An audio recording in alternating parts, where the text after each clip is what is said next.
Today, I want to talk about how Bill Hwang is about to snitch on Citadel. He's just requested the court subpoena 10 major banks so he can shift the blame for the archegos collapse. Bill Hwang is somebody that is not afraid to snitch on the big guys, and it wouldn't surprise me if Citadel is next in his firing line. So stay tuned and let's make some money. Now I want to dive straight in with the key information. So, Frank tweeted saying Bill Hwang. First, he Hwangs up the margin call, and then he Hwangs 10 banks out to dry. Hwang said the documents will show that archegos' counterparties played a pivotal role in the March 2021 collapse of his once $36 billion firm. So this article says Bill Hwang, the founder of Archegos Capital Management, on Thursday, aka yesterday, asked a judge to let him subpoena documents from 10 major banks in an effort to shift blame as he defends against criminal fraud charges that the firm's collapse was his fault. Prosecutors accused Hwang of borrowing aggressively to fund total return swaps that boosted Archegos' exposure to stocks like Viacom, CBS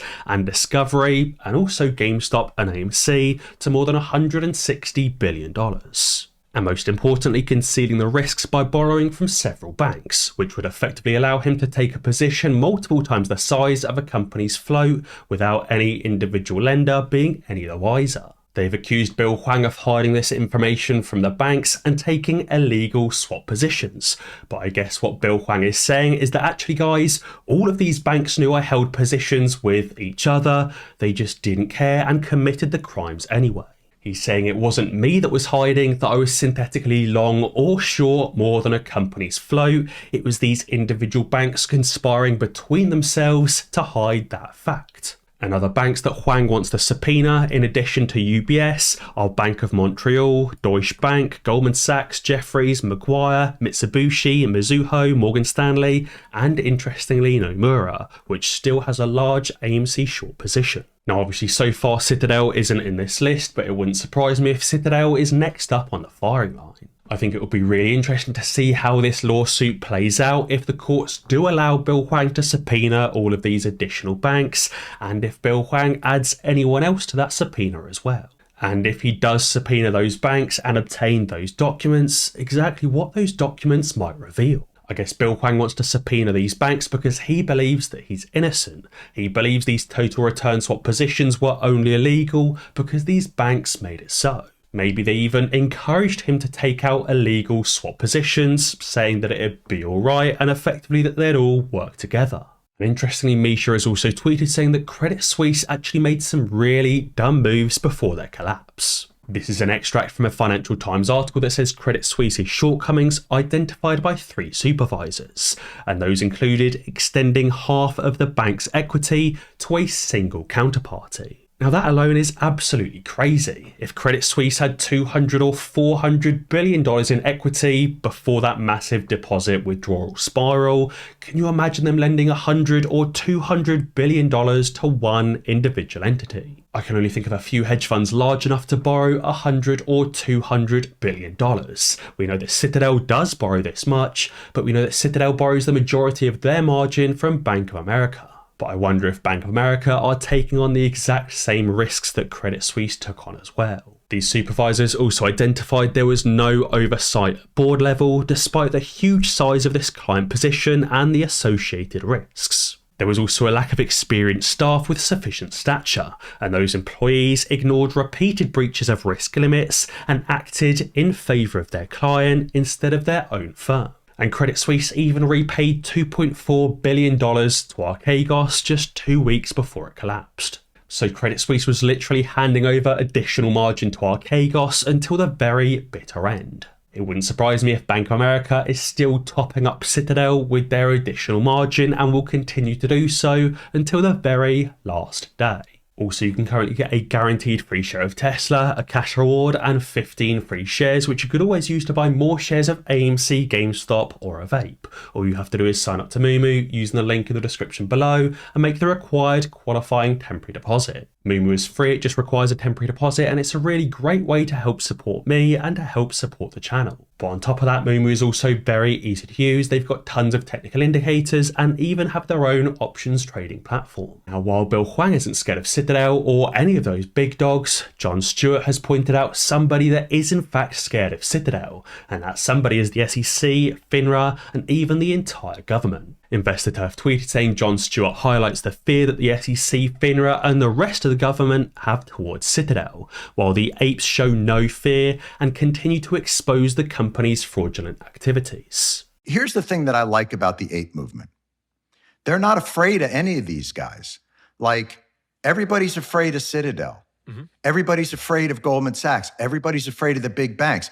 FINRA's afraid of them. The SEC is afraid of them. They won't even go after them. Like, nobody will go after this inherent corruption that is a Wall Street model.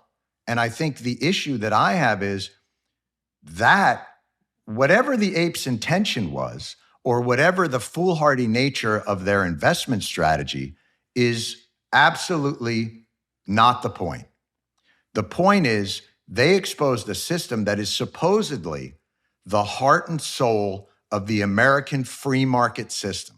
It appears to be anything but that.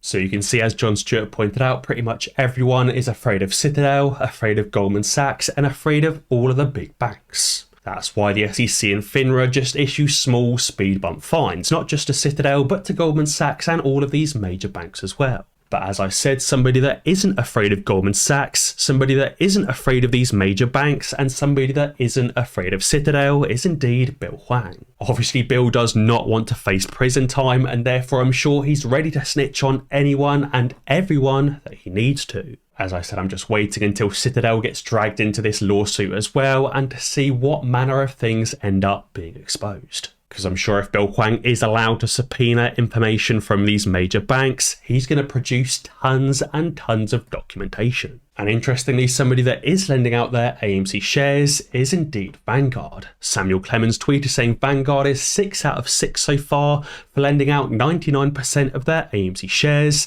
held within their funds and their ETFs. You can see Vanguard in total has 55.7 million shares of AMC and is currently lending out 55.2 million shares. This is obviously how those shorts have been getting those shares, but continuing to lend out those shares to other individual hedge funds back and forward so they can keep rehypothecating and keep creating additional synthetic shorts. They just need access to some of these shares from Vanguard to locate those shares and sell them into the market, and then locate those sales and short those, and then locate those shorts and short the shorts and short those shorts over and over and over again. Obviously, it is indeed absolutely corrupt what Citadel and other market makers are doing in the market with their so-called market maker exemption. But obviously, as I've said, somebody that's not afraid to expose exactly what's going on is Bill Hwang. But interestingly, some other corruption we have in the financial market is what's currently going on with Sam Bankman-Fried. Watchaguru tweeted saying Sam Bankman-Fried donated $93 million in stolen customer funds to US politicians. And today, the US government dropped a political campaign finance criminal charge against Sam Bankman-Fried.